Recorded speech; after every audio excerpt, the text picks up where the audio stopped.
Hawaii Blues fan. We're bleeding blue with you. Let's go Blues! Let's go Blues! Let's go Blues!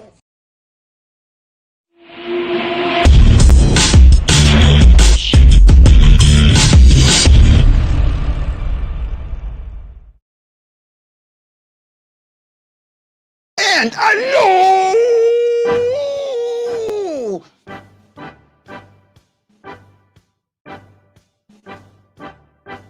Aloha! Welcome to the BlueNote Fan Report. I'm Guy, the Hawaii Blues fan, and this is the show that's by a fan for the fan, and you got to know all about you, the fan. Somebody, share this in the groups. Let them know. Get them here. This is going to be fun. Yes. This is going to be fun. We'll talk about the show. We'll talk about the game. We'll talk about the pick'em contest. I've got a couple of guests. First and foremost, my buddy, my pal, your friend, my friend, the guy that we love the most. Welcome to Mr. Lance Scott from the Drop Podcast. Lance, welcome, buddy. How you doing, man? I'm doing great. Hey, it's a win. We're not complaining about goaltending. We're not complaining about the Blues standing around. And, you know, a lot of people are, I'm sure, not happy that it wasn't a big blowout, but you've got to watch. The Ducks have played everybody tough this year, especially the last 6-7 games. They've, like I said, that they won the Coyotes took them to overtime and they lost. They took the Knights to overtime and our shootout and lost. So this team is one of those young teams that's going to give every team a hard time. Is it going to be a hard time for all the game? No, most likely. No, most likely not. But I thought the Blues played a good game. Bennington, again, I thought was just awesome. And I know you've been seeing some of my back and forth with some people. These people are nuts thinking that Jordan Bennington is going to re-sign with the Blues for 5, 6, 7 years and only take $4.5 to $5.5 million. He's already making 4.4. No. Josh Gibson makes 6.1. The guy you played against tonight. Connor Hellebuck makes around 6. Jordan Bennington with a cup to his name is going to get 6.5 to $7.5 million. And people say, well, he's not worth it. Well, that's beside the point. And his agent wants to go to free agency unless the Blues really give him a good offer. If they give him a good offer, they know that's going to be about as competitive as what everybody else. He might sign with him before the season's over. But he wants to test the market because I'm going to tell you, young guys in their mid-20s, late 20s, I think he'll be 28 this year. I might be wrong in July. But somewhere around 27, 28. Yeah, to 28 in July. This will be his last time he gets a big contract. He's not giving you a hometown discount. He's not going to sign a prove-it contract like some people have said on my comments. Well, maybe we can sign him to a 2 or 3 year prove-it. You know, people don't give you 2 prove-it contracts. And that's exactly what he did this time for the Blues. You know, he'd have been disgruntled. I mean, he was a restricted free agent. The Blues didn't have to give him $4.4 million. They could have given him a lot less, but they wanted to make him happy. If he keeps playing like he's been playing, I don't know if he stays in St. Louis unless the Blues are willing to pay him. Yeah, I mean, that's a great point. Hey, I'm going to bring in my new cohort. Hey, Jeremy Miller, how you doing, buddy? Hey, guys, what's going on? Hey, Jeremy. Hey, welcome to the show. Lance, this is Jeremy Miller. Jeremy's going to be joining me on a lot of the pregame and postgame shows. Great. Lance is Lance has his own show, the Drop Podcast, and he's got a lot of hockey knowledge, man. I'm telling you, this is going to be a good, fun show, guys. And if you've seen it, the comments are already coming up. They're talking about Bennington. Bennington had a good game tonight. Yeah. Neither one of those 2 goals were on him. Neither one. No. I don't fault him for either goal. So, you know, that it's, and you've talked about. Go ahead, Jeremy.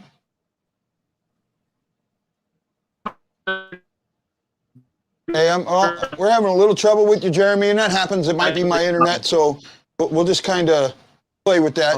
I'll give you a few minutes. I'm going to have to hold on, Jeremy, till one of the internets come back, okay? All right. Okay, there we go. It seems like you might have just come back. Hey, so first of all welcome to you. Yep. Yeah. Go ahead, bud. No? Maybe? Yeah. Yeah, we're good. We're good. All right. I was just saying both of the goals were just dirty. Like, they were just there was no chance for Bennington. They were just rebounds that were too juicy that just looked back or were just buried. I like this Yeah. message there. Yeah, and that happens, and we can't go anything. This is a good comment. Huso's going to be amazing, but Benny is too good to release. I'm tired of losing all the stars because we don't want to flip the coin. Jason, I've seen some of your comments, and I see where you're going. Jason, please don't take what I'm about to say wrong. And first of all, I got to ask Lance this before I go there. I've kind of changed the format of the show a bit to where it's more, trying to get the fans involved. What do you think of that, Lance? Do you like how I'm going with that, buddy? Yeah, I like it. Get your people watching it more involved, and that way they can maybe ask us all 3 questions or ask one of his questions. But Jason there's got a good point. I can understand why Blues fans feel that way, but I'll tell you right now, the Blues think more of Hoffer and Ellis long term than they do Huso.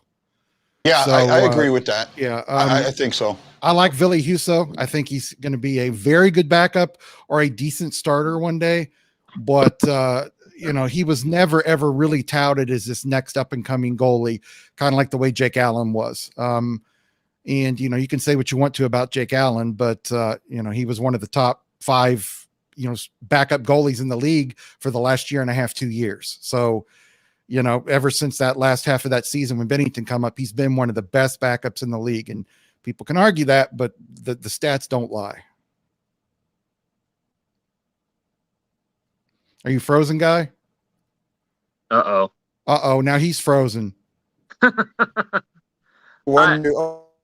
Yeah, you're just kind of fading in and out there. Yeah. That's Hawaii for you. Right? Expensive internet and bad internet. But to your point, Jake Allen, now he's backing up Carey Price, and he's got a nice cushy job right there, backing up Carey. Yeah, and there's a lot of people thinking that maybe the Seattle Kraken will claim him. But nice. I don't know if they will or not. I know what they're really hoping for, and I know this for a fact. They're really hoping that Ranta from the Arizona Coyotes is left unprotected, because that's who they'd like to have. Well, if they could get, honestly, if Aiden Hill plays the way he did in that third period and shootout against, what was it, against St. Louis? No, I don't think it was against St. Louis. Or was it? Maybe it was. The one where he made like that unbelievable save where he just robbed the guy point blank. Who was this? Aiden Hill. Aiden Hill. Oh, I don't remember Aiden Hill that well, be honest with you. He came in for Kemper because Kemper got hurt. Kemper got hurt. And I don't think that maybe it was the Ducks. I think it might have been. I don't think that was against the Blues. I don't remember Kemper getting pulled because he got hurt against the Blues. I might be wrong, but right. I'm thinking it was the Ducks, but all I know is Aiden he was on the other side of the net and just stretched his glove and just robbed whoever it was just cold. Yeah. And it's just like, oh, so sweet. So if Aiden Hill can keep doing that on a regular basis and keep the Coyotes in it, Ranta might be available. Yeah. Because I'll tell you what, they're not going to leave Kemper, unprotected. There's no way in heck they'd do that. So, but Guy, we just talked about. Devin Dayton says, Lance, where do you see our defense in 2 to 3 years? Well, I tell you what, if Falk continues to play like he's been, and the young people coming in can continue to contribute like Mikola. Their defense is going to be pretty good, I think, in a couple of years. And that is why I think that Doug Armstrong, just a couple of days before, Vegas announced they were signing, Pietrangelo just said, hey, it may hurt us in the short run, but 2 to 3 years from now, we're going to be able to do more things. We've got contracts coming up with guys, Thomas, Kyrou, Jaden Schwartz's contract is up this year. What are they going to do with him? I mean, they've got all these guys. They're going to have to replace Hoffman or resign him, and I don't think he's going to resign here. I don't think the Blues have the money, especially if they've got to pay Jordan Bennington $6.5 to $7.5 million. So I think our defense is in good hands. You know what? I absolutely agree. That is a wonderful point. And I apologize. Sometimes, I live in an apartment building, so sometimes the internet here jams up on us and the weather's not been great. So that happens. And guys, thanks for keeping the show going. I really appreciate that. Absolutely. So, we're all talking about, now I got to ask a couple of questions about the game that we just watched today. Mm-hmm. One of the first things, I seen this quote or this tweet from Jeremy Rutherford. I want to read it real quick. It says, if this holds up tonight, which it did, this will be the first game in the season which the Blues have scored a power play goal and been perfect on the penalty kill. What does this mean for our special teams? And the reason I ask that is because while we scored 3 power play goals, we scored 3 power play goals against the Ducks, who we have had very good success on the power play. Does that translate to the Kings this weekend? Because that's huge. That King series now got bigger. Lance? No, actually, I want to go to Jeremy first on this one. I want to hear an outsider's opinion. Yeah, get his thoughts. Going back to the whole thing with the defense. Pietrangelo leaving, I thought, honest to God, I thought St. Louis was going to fall apart. Because Pietrangelo was a big key piece. But then they brought in Torrey Krug from Boston. And Krug has now stepped up as like the quarterback of the power play. Mm-hmm. And it's proving right now. That 3 for 3 on the power play tonight, fantastic. LA's penalty kill is a little bit better than the Ducks. So we'll see what happens this weekend. But that's a good, solid start for the special teams. Okay, good comments there. I'll give you one of these. Well, hey, before I get to Lance, hey guys, this is Guy, the Hawaii Blues fan. You're watching the Blue Note Fan Report on YouTube, Facebook, and Twitter. Please share it in the groups. Get more people. The code is coming, and I love you. Lance, go ahead, buddy. Sorry, I had to pay the bills. No, you got to pay the bills. You got to say what you need to say. So I'm just a guest. This is your house, and I got to follow house rules. So no. This is your house as much as it is mine, my friend. I agree with him 99.9%.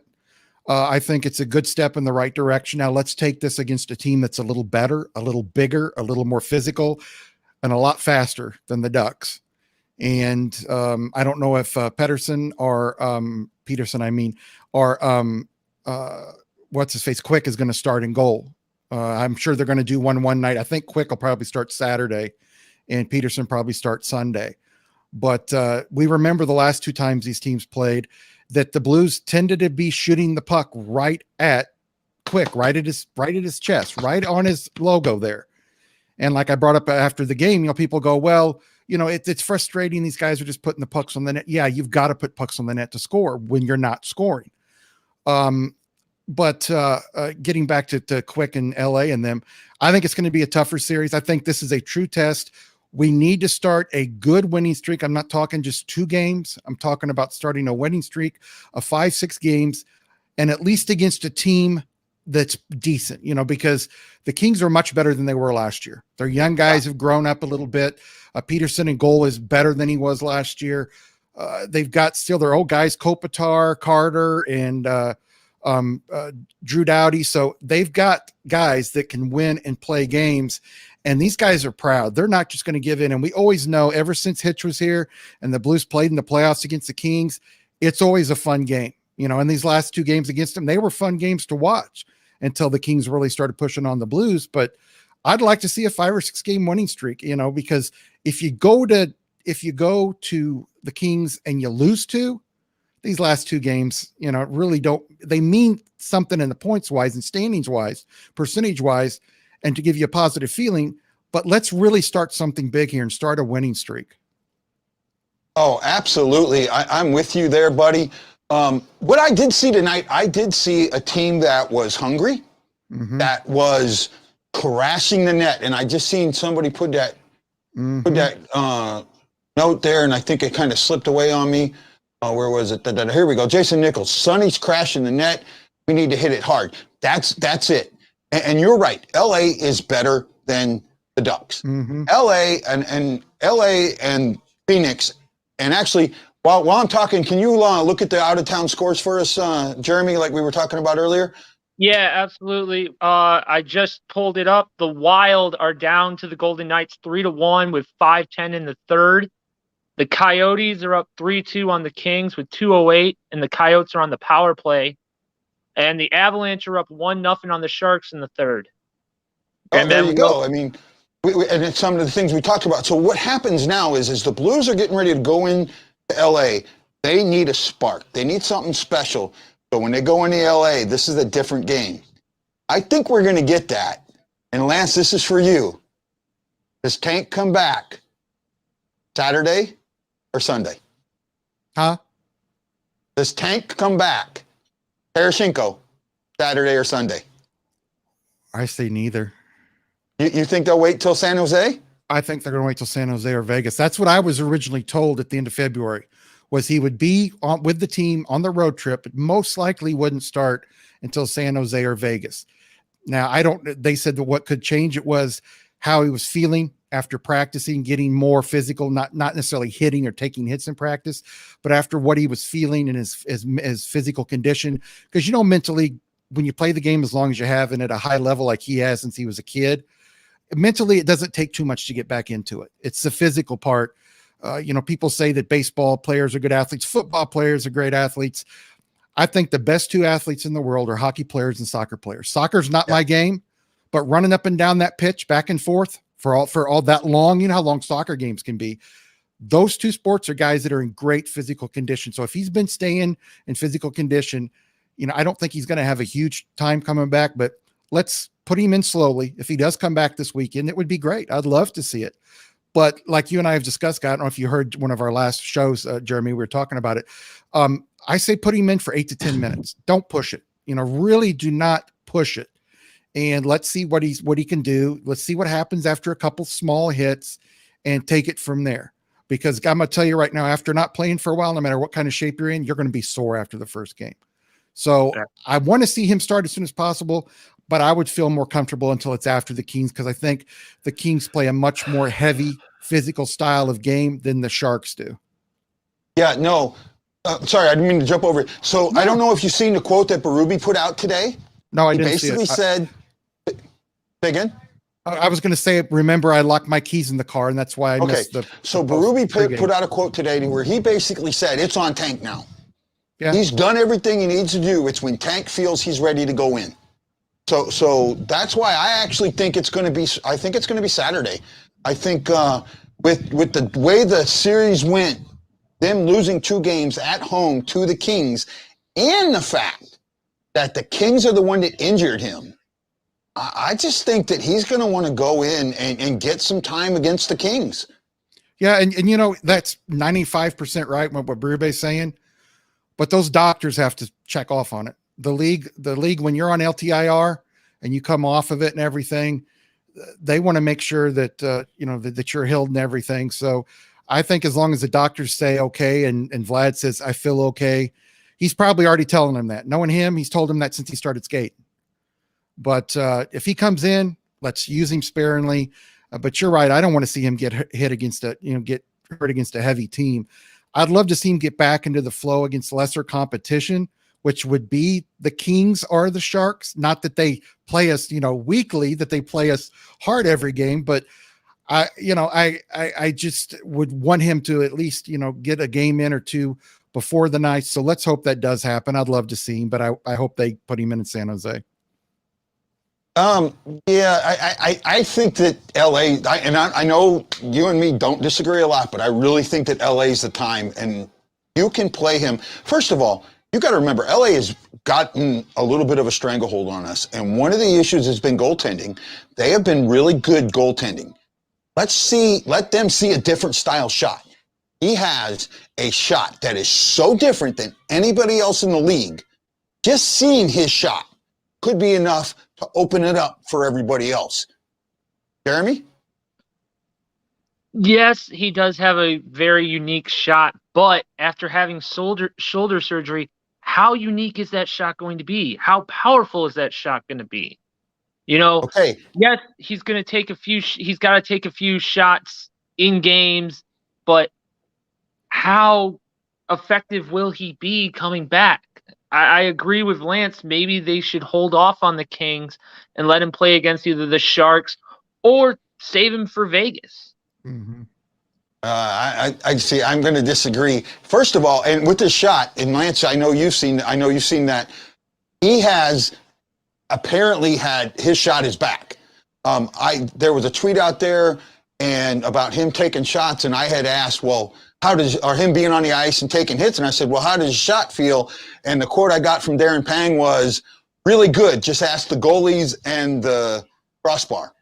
Yeah, you don't lose your shot necessarily. You may lose a couple of miles per hour over the years or after an injury, but you don't lose a shot. It's like I've always told you, and you've heard me say this guy, Colton Parayko, not only does he have a hard shot of 98 to 100 miles an hour, he's got a heavy puck. And until you've been in goal and you've saved a few goals against somebody who shoots a heavy puck, it's totally different. It's totally different. A 94 mile an hour shot that's heavy is different to a goalie than a 98 mile an hour shot that's not heavy. It's hard to explain. I know people probably don't believe it, but I can understand your argument, guy. I really do. And I could see why the Blues would put him back in there. But I think Jeremy and I are just saying in our opinions, we think it would be good to hold him off, but man, wouldn't that be great? He's played pretty good against LA in the past, for the most part. Wouldn't it be good to bring him back in LA and get a goal or two? That would give this team such a lift after all the bad news with Schwartz, Parayko, and then Barbashev going on LTIR, and most likely Schwartz and Parayko, one of them will probably go on LTIR. So it would be such a huge boost if he could come back and the Blues could win these two games.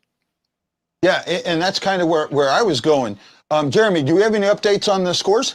Yeah, absolutely. There is a final. The Coyotes have defeated the Kings 3-2. Okay. In the third at 2:05 left, the Golden Knights are now up 5-1 on the Wild. Wow. And the Avalanche are up 2-0 on the Sharks at 13:54 in the third. The Knights, I was looking at it, it was 3-1. Yep. Minnesota pulled their goaltender, and they got 2 empty netters. Mm-hmm. So I'm wondering how the coaches, he's going to get flame sprayed tomorrow about benching Zach Parise. Oh, yeah. Right. He's going to get flame sprayed. Well, there's reasons why he did it, Oh, I know. Every coach has a reason why they bench a guy, whether it's effort, whether it's just you want to try something new and get a spark. One thing I will tell you, McClellan, the coach for the Kings, he's going to have them ready because when he was in Vancouver and every other place he's been as an assistant, he's a good coach. And, he's going to have them ready by Saturday, and the Blues better be ready for the first 10 minutes of that game against the Kings, because in their building, they are a good team after coming off a loss. Normally they are. And I think it's going to be a good test for the Blues. I'm really looking forward to it. Quick question. Is there going to be fans for the Kings game on Saturday and Sunday?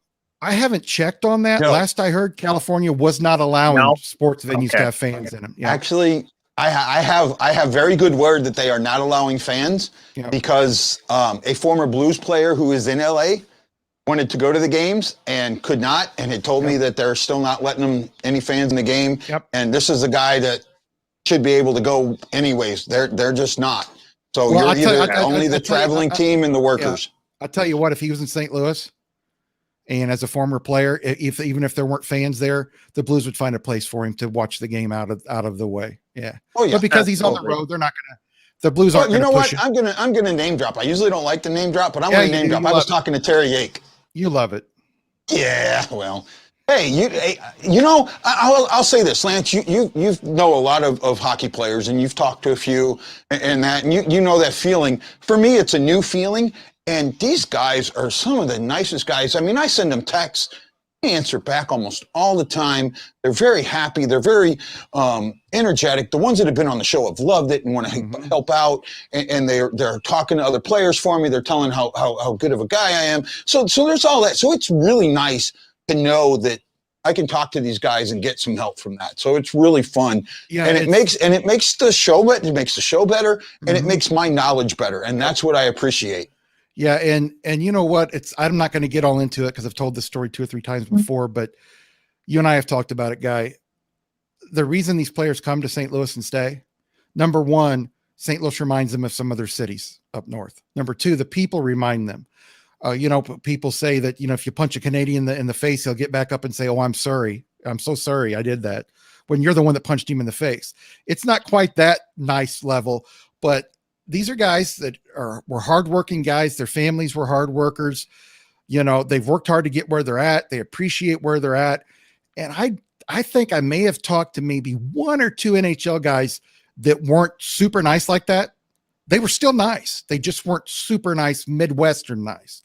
But overall, the nicest guys I've ever talked to are NHL players. And you're going to run into that guy. You will very rarely find one with an ego. Very rarely. Yeah, well, the only one that I know of has an ego, has earned that ego, and that's who I'm talking about, Lance. Mm-hmm. Who am I talking? I want to see if you know who I'm talking about. I'm talking about BH. Yep. You know what? But his ego he needs it, because it's him, and it fits, and it's perfect. I love the guy. I was Grant Fuhr's guest at his premiere here in St. Louis at Fox Sports Midwest Ballpark Village. And I got to sit in the private bar area with Grant, Chris Pronger, Darren Pang, Brett Hall, Grant's wife. And it was just so enjoyable. I sat down next to Brett and drank tequila with him. And I said, I didn't want to bug him. I knew Grant, but I talked to him a little bit, but I let them as hockey players talk, alone to themselves. And I'm just a media type guy that has known Grant for a while. And I thanked him for letting me be there and everything. He is the nicest guy I've ever met. The most humble, nicest guy I've ever met. All those Stanley Cups, and you'd still think you're talking to a guy from Spruce Grove, Alberta, that I don't know. They're just great people to work with. And it's just so enjoyable to be able to talk to them. Yeah. Hey, here's a good comment. Got to give this one a little bit of That's true. The Kings forecheck is unreal. Honestly, probably one of the toughest to play in the league. And you know what? They were heavy on the forecheck, and we played into it. Yep. This is where, and for everyone watching, you're going to flame spray me, but this is where Berube fails. If we come in and play that same type of game, we can't get in on the forecheck because they're relentless. We have to push them to the center of the ice. We have to bog them up in the neutral zone, and we absolutely have to figure out how to get through the neutral zone. Well, the key sorry, go ahead. No. Go. The key with any offense is to get the puck out of the offensive zone. If the Blues, when they go back, when the puck is shot down the ice and it's not icing, when they go back and get that puck, get it out quickly. Those quick, crisp passes out of your defensive end into the neutral zone and into the offensive end, that's what stops the forecheck. If you can't do that, you cannot stop the forecheck. Yeah, I get it. And Chris Shockley saying Patrick Roy was kind of pissy. Yeah, but he's got 2 Stanley Cup rings and got hung out to dry. So I get that with him. He's got an attitude, and I love it. With a goalie. Here's the difference between Brett Hall and Patrick Waugh. Brett Hall can say what he wants to, and that's just him. That's his personality. Patrick Waugh, I know people that say he's a super nice guy, but those people that know him closely, I've also heard he's very hard to deal with certain people. But, it was so funny. Brett Hall, I said, "You mind if I get your picture, guys?" I said, "It's late. I'm getting ready to leave." And they're like, "Well, we were going to go out and grab something to eat." So they wanted me to go get something to eat with them. I was going to eat a late snack with Grant Fuhr and Chris Pronger, and probably Panger would have been there. I'm like, "No, I'm going to let you guys go on your own." And I said, "Can I get a picture for you?" And I was talking to, was it Panger or was it Pronger? I can't remember. And I'd already asked him to get up. So Brett had already gotten up and left his drink back at the bar. He about 2 feet away from the bar, and he kept reaching back and taking drinks. And I kept watching him out of the corner of my eye. He goes, "Get up here, you huge, tall bastard, and let's take this picture." I was waiting on you. Nice. And, some people would have taken that wrong on, he called me a bastard. And I thought, this is Brett Hall. That's why I love him. All those things you've heard about him, that he says what's on his mind, that's him. All those stories that were told that night by Pronger and by Fuhr about him. When I sit down with him, talk to him, and all the stories I've heard about him, and some from Jamie Rivers, just a great, great guy. Anybody who meets him that gets an opportunity to talk with him more than 5 minutes will love the guy to death for the rest of their life. Yeah, he's got a reputation, but he's just one of those guys. He just when you like you already know how I feel about him, and I've He's never honest. I've met He's him honest. once when I got my puck signed, Yeah. but that was enough for me because it just that man lifted my spirits when I needed him lifted. It's Yeah. absolutely great. Hey Jeremy, do you have any updates for us on the scores? Yeah, the Avalanche just scored on the power play. Gabriel Landeskog makes it 3-0 Avalanche over the Sharks. 3-0. They have, I was thinking, you and me, Jeremy, were talking at the beginning of the pregame show, where the Avalanche going to have that fire in their belly, and it looks like they got it. Yeah, Right? it does. And what was the other one?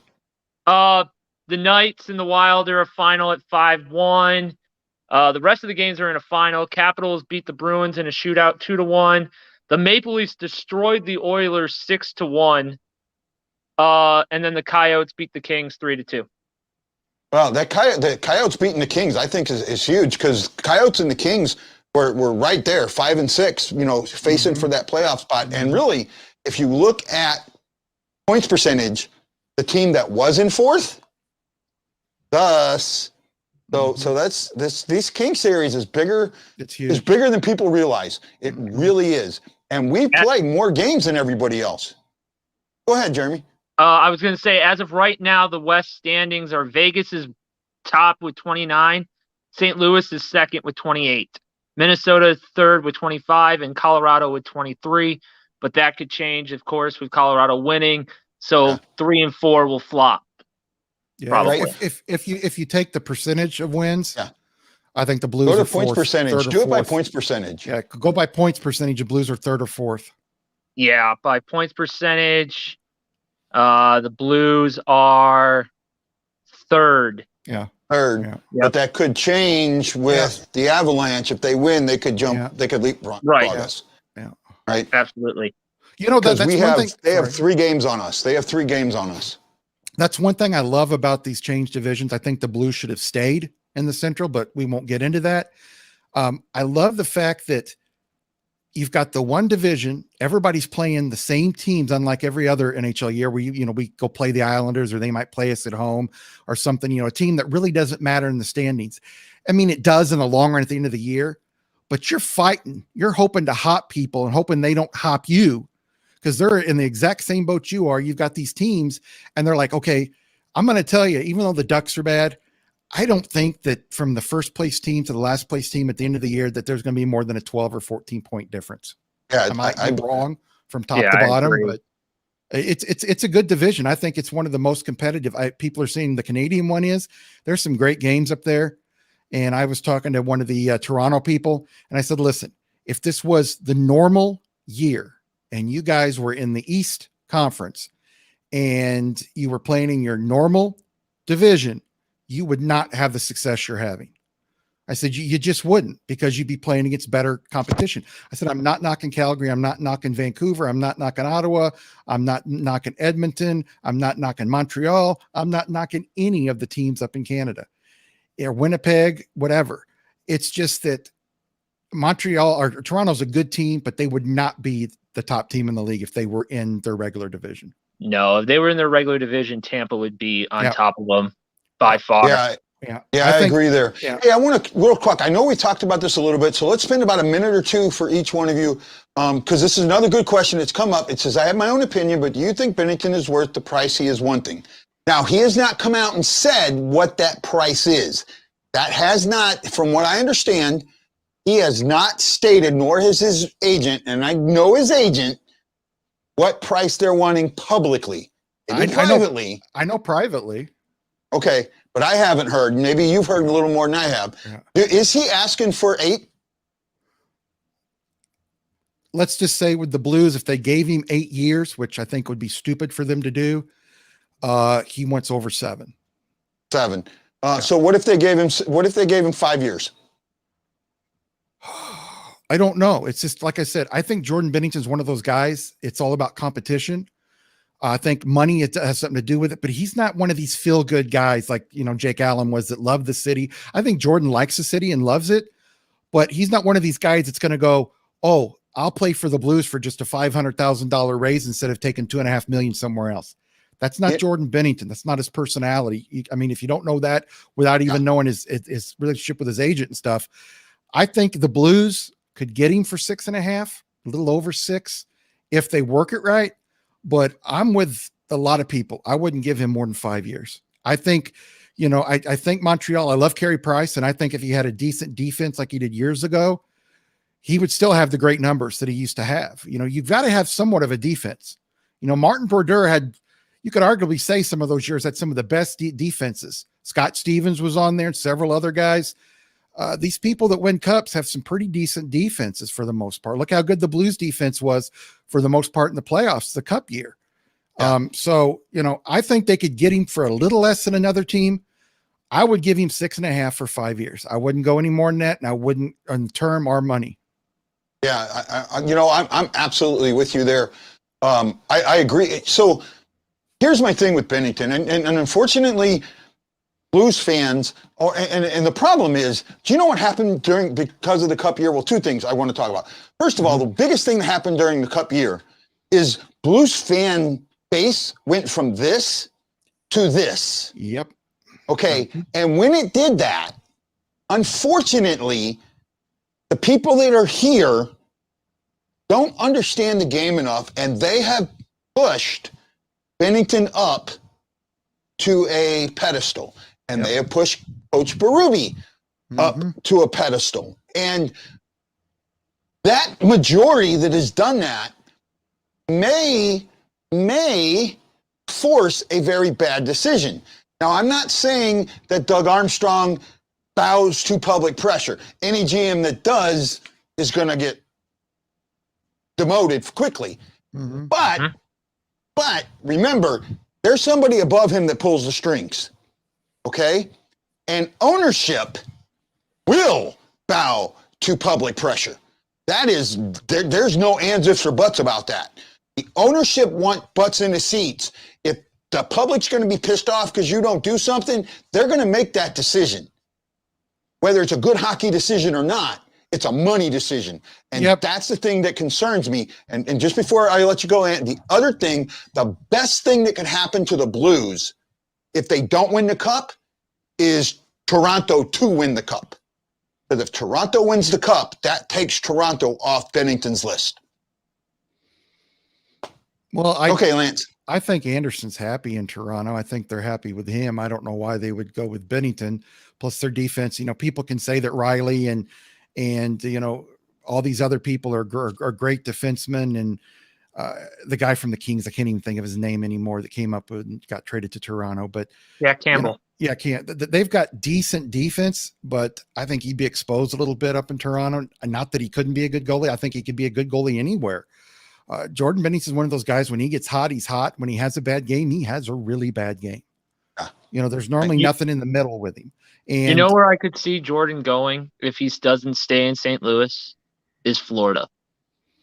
Put him with Brydger. Don't they have they got Bobrovsky? They got Bobrovsky. Yeah, but Bobrovsky's getting older, and he's going to want to get to a cup. He's going to want a cup soon. Yeah, but they're already paying him so much money. I don't think another team would take on that contract. I really do.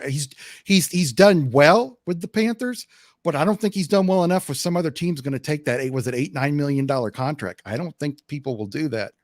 Yeah. But if somebody would, I would see the Panthers going after Bennington. See, that's what people don't understand. I love the fact that we gained new fans after the cup win. I really do. Yeah. But there's a lot of people out there that think that they know hockey and how you have to structure things and look ahead to the salary cap and what guys you have coming up and what you have to pay them when they're going to be RFAs, when they're not going to be RFAs and be UFAs. There's a lot more that goes behind it between this lovey squishy, feeling that, Jordan Bennington's, one of the worst things I think is, which is sacrilegious, is to then put a picture of Jordan Bennington's face on a picture of Jesus. I think that is so terrible. And they call him the savior and this and this and that. I like Jordan Bennington. I really do. Yeah, I'm not. He's not. I'm honestly not a religious person, but I do agree with you on that. I think it does go a little too far. Yeah, he's not as good as people think he is, and he's not as bad as some people think he is. It's the same way with Jake Allen. We had people that went one side with Jake Allen, people that went the other side. They loved him or they hated him. There was Jake's okay. There was very little of that. Yeah, I agree. Hey guys, so we're just about out of time. We got about 5 minutes left. I want to bring up something that I've been thinking about and I got confirmation of today. So I want to throw this out to you and see what you think of this.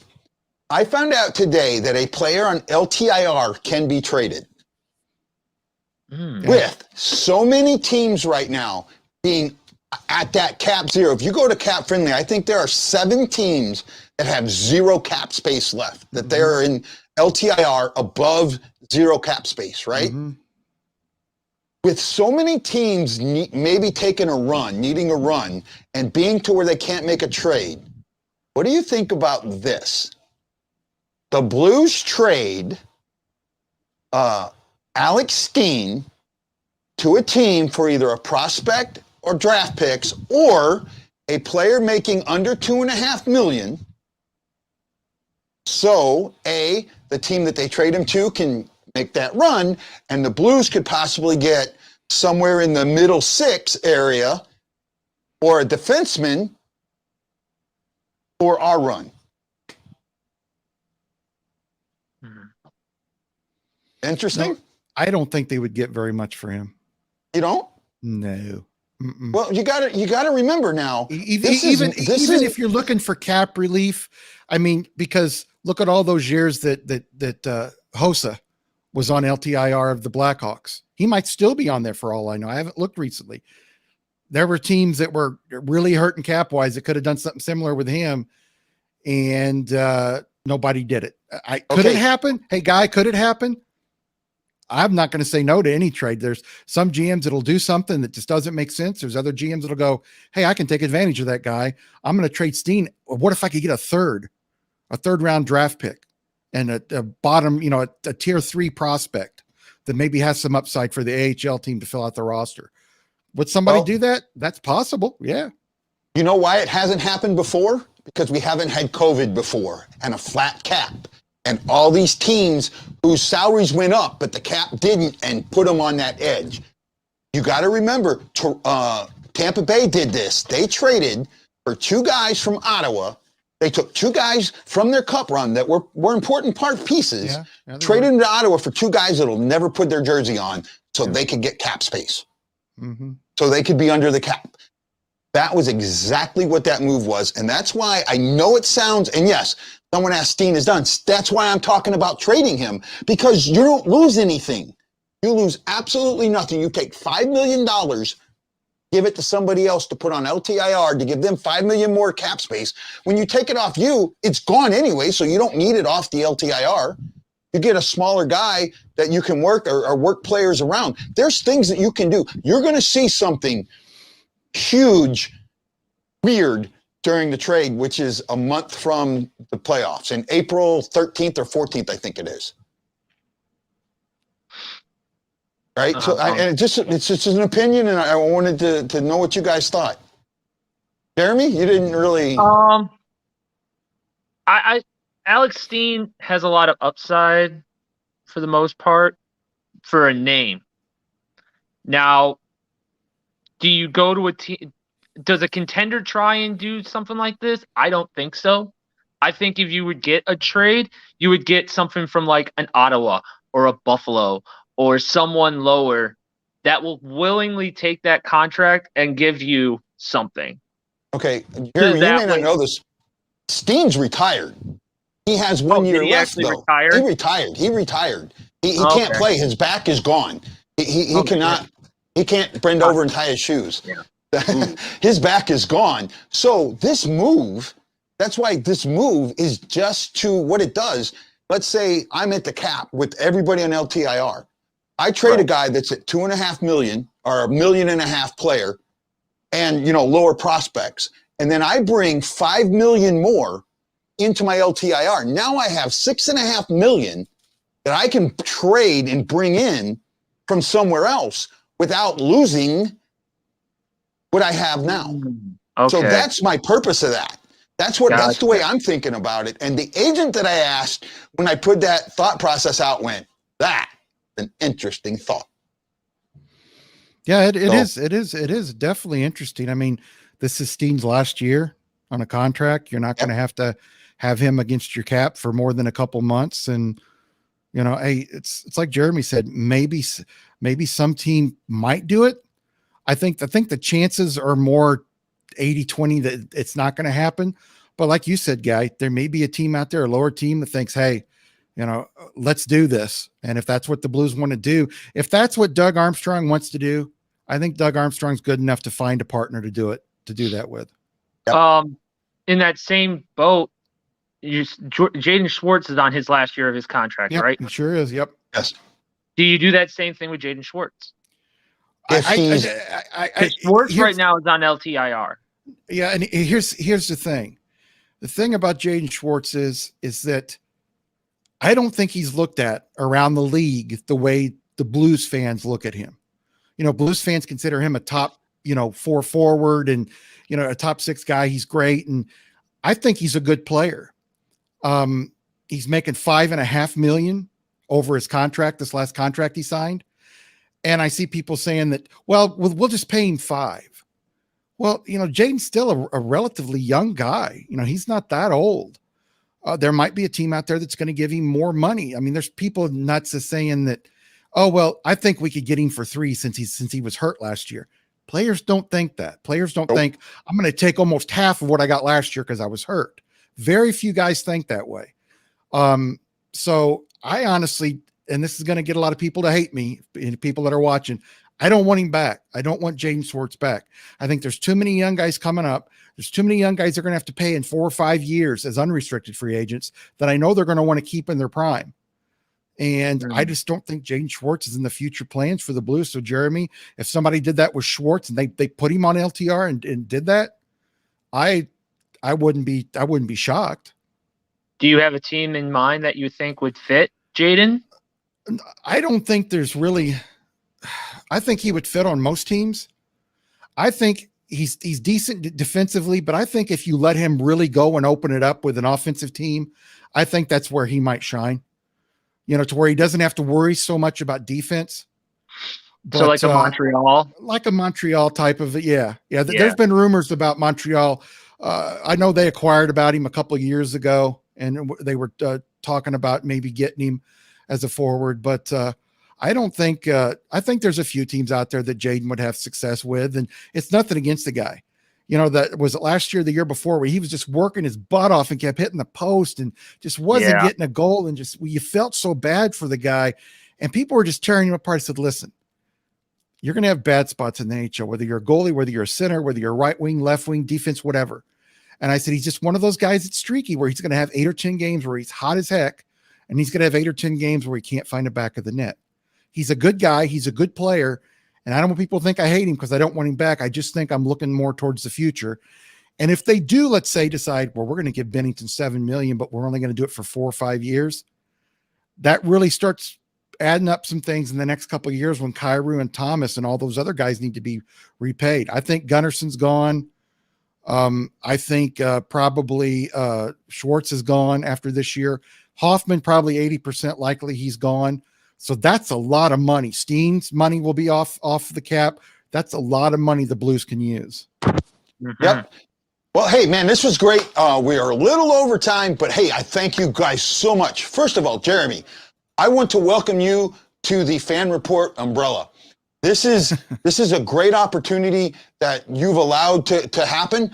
Thank you so much for that. And again, you bring a lot to this show, and I'm telling you, just my feeling right off the get-go, you're helping me with scores and keeping me on track. I love it. Thank you so much. This is going to be a great partnership, Jeremy. Absolutely. Thank you. Right? No problem. Right. And now one last thing, and I know I originally said I didn't want you to talk about, but Jeremy, you have your own channel that you're going to kind of pause a little bit for me. Go ahead and tell everybody what your channel is and what your Twitter handle is, so we can let them know so they can follow you on Twitter, and we'll start putting it on the screen there too for you in later shows. Right now I'm doing a podcast on YouTube called Sly Fox Sports Podcast. My Twitter handle, I have 2. The podcast one is Sly Fox Sports Pod, and my personal one is at jmiller911419. Right? Hey, and thanks. And Jeremy, again, I appreciate what you're doing. I think it, and it means a lot to me. I just got to tell you, bravo Zulu, my friend, and thank you. Thank Okay, you. Lance, I've been running your information on the bottom about our buddy. So please go ahead and tell us all about your podcast there, my friend. Yeah, I've been paused for a little bit and I'm trying to get back into it. You know, like I've told people before, I had COVID. I got it December 24th and I just got better about 2 or 3 weeks ago. I still had some side effects from it, the breathing and so on. And then I was basically quarantined for 2.5 months because my wife had it, and then my son had it, and then my other son had it, and then my other son had it. So they came over after they got it. And so I was on quarantine for quite a long time, couldn't go anywhere and couldn't get into the Line Up Media studios. So I got my own home studio, but sometimes we moved from a house when all my kids moved out to a small apartment, a little 600, we had a 2,100 square foot house, moved out of that, moved into a little 600 square foot apartment. So my computer is in the same room as the TV. So I've got to deal with my wife and so on and so forth. So that's been kind of hard to get podcasts going. I'm trying to ramp them back up, and those will be there, but you can find me on Twitter at Drop Hockey Show.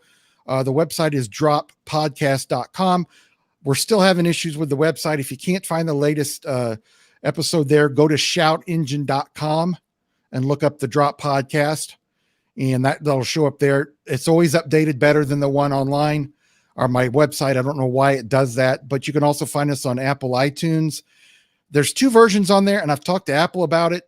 I don't know why there's 2 versions, but whichever one has the latest episode on there, because I've only shown one on my account. So whichever one has the latest episode, I'm on Apple, I'm on Shout Engine. I'm also on iHeartRadio, and I should be able to get on Spotify soon. So you can check me all out there. And hey, my email is lanced@droppodcast.com. Let me know you like what I do. If you don't like what I do, if you don't like the Blues, if you don't like my opinion, let me know what you think. That's what we're here for. And there's no really wrong answers. There can be bad answers or questions, but there's no really wrong question. But thanks, Guy, for having me on. And it's been fun being on here with you and now Jeremy, and looking forward to more in the future. Yeah, it's been a lot of fun. Jeremy, thanks. Lance, thanks. So Yep, guys, thanks, this is Jeremy. Guy, the Hawaii Blues fan. I'm host of the Blue Note Fan Report. I am bleeding blue with you, and I'm going to turn Jeremy into bleeding blue here soon. Please join me on the next Blue Note Fan Report. We will be on Saturday, and look forward to my special show Saturday. There'll be something out about it tomorrow. Okay, guys, this is Guy, the Hawaii Blues fan, saying aloha, mahalo, and you got to know I'm bleeding blue with you. Mahalo.